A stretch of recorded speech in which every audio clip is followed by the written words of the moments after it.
My dear students, आइए आज हम वीडियो के माध्यम से ग्रामर के अंदर कुछ नया सीखते हैं। बहुत इंपॉर्टेंट चीज आपके सामने मैं प्रेजेंट करने वाला हूं, तो मैं आपसे एक तरह से मैं रिक्वेस्ट करना चाहूंगा कि वीडियो पर लास्ट तक बने रहिएगा ताकि आपको स्पीकिंग का एक बहुत बड़ा बेनिफिट आपको मिल पाए।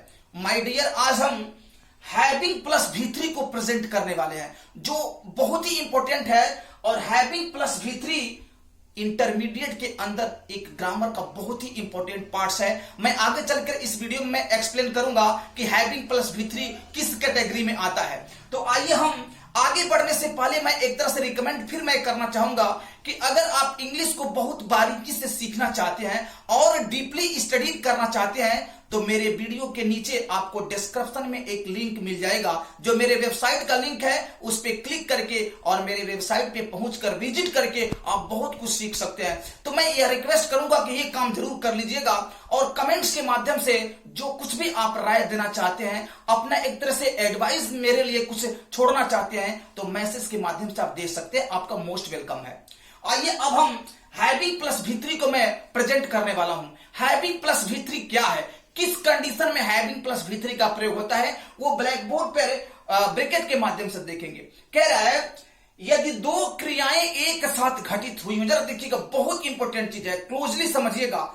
यदि दो क्रियाएं एक साथ घटित हुई हो या दो क्रियाओं के मध्य समय का अंतर हो। देखिए दो चीजें हैं। हैविंग प्लस V3 का प्रयोग टू कंडीशन में कैसे करते हैं, उसका कंडीशन क्या है। कह रहा है पहला, यदि दो क्रियाएं एक साथ घटित हुई हो, मानी सब्जेक्ट हो और सब्जेक्ट एक साथ दो वर्ब काम कर रहा हो, दो क्रियाएं एक साथ घटित हुई हो या दो क्रियाओं के मध्य समय का अंतर हो। अगर दो क्रिया एक साथ हो रहा है उसमें टाइमिंग की गैपिंग हो, ऐसे कंडीशन में हम हैविंग प्लस V3 का प्रयोग करते हैं। अब हैविंग प्लस V3 है क्या, तो कह रहा है हैविंग प्लस V3 को परफेक्ट पार्टिसिपल कहते हैं। गाइस मैं एक तरह से मैं बता दूं कि पार्टिसिपल इंटरमीडिएट के अंदर एक ग्रामर का बहुत बड़ा हिस्सा है और बहुत लॉन्ग एक चैप्टर है जो मैं किसी भी वीडियो में एक लिमिट टाइम के अंदर में सबका फुल्ली एक्सप्लेन नहीं कर सकता। इसलिए मैं यहां पर थोड़ा सा आपको एक तरह से गाइड कर देता हूं कि हैविंग प्लस V3 है क्या।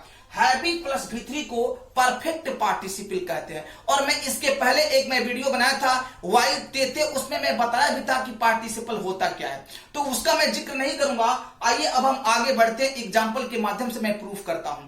अब देखिए कह रहा है कि यदि दो क्रियाएं एक साथ घटित हुई हो या फिर दो क्रियाओं के मध्य समय का अंतर हो तो हम हैविंग प्लस V3 यानी परफेक्ट पार्टिसिपल का प्रयोग करते हैं। एक चीज और बता दूं, अगर आपसे कोई पूछता है कि what is this perfect participle, तो आप अगर बहुत बढ़ा चढ़ाकर ना एक्सप्लेन कर पाए तो सीधा एक लाइन में आपको कह देना है कि हैविंग प्लस V3 को परफेक्ट पार्टिसिपल कहते हैं। बिल्कुल करेक्ट आंसर दीजिएगा थोड़े से शब्द में।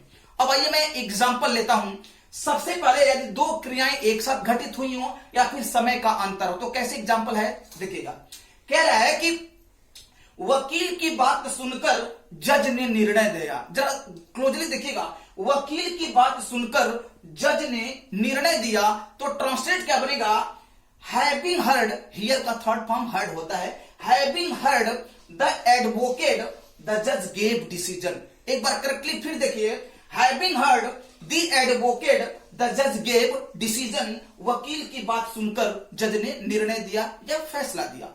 दूसरा एग्जाम्पल कह रहा है कि कपड़ा धोकर वह बाजार गई, कपड़ा धोकर वह बाजार गई तो ट्रांसलेट क्या बनेगा, having washed clothes she went to market, having washed clothes she went to market, कपड़ा धोकर वह बाजार गई। अब आइए मैं स्पष्ट करता हूं, मैं प्रूफ करता हूं कि ऊपर जो मैंने आपको पहले बताया था। अब जरा देखिए, वकील की बात सुनकर जज ने निर्णय दिया। अब देखिएगा जरा समय का अंतर कि वकील गया होगा, जज से कोई बात कहा होगा, कुछ केसेस के बारे में जरूर कुछ बात किया होगा, तो जब वकील की बात जज सुनेगा तो फैसला देने में कुछ तो टाइम लगेगा, 10 मिनट 5 मिनट, कभी कभी तो आप केसेस देखे होंगे कि 10-10 20-20 साल लग जाते हैं जज का निर्णय देने में। तो मैं उतना लॉन्ग टाइम की बात नहीं करूंगा।